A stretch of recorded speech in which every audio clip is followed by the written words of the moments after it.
Kahibaw ba ka? Naay mga phrasal verbs nga pwede natong magamit kung maghisgot og problema o solusyon sa problema. Mao ni sila. Talk over. Mag-istorya, magsabot, mag-discuss unsang pagsulbad ang problema.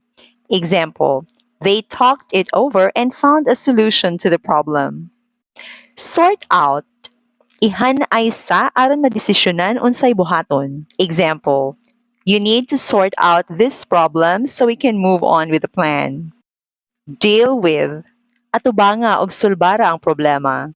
Example, they have to deal with the issue immediately to avoid complication. Face up to. Dawata ang kamatuoran nga naa jud ning lisod nga sitwasyon.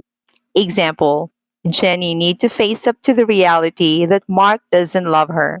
See about. Pangitaig paagi.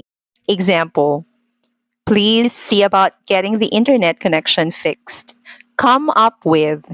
Mag-produce or magama og plano, idea, or anything nga makasulbad sa problema.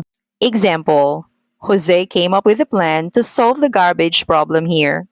Narrow down. Gipagamyan, kuhaan sa dili kay importante or dili relevant aron ang mabilin ang pinaka-useful na lang jud.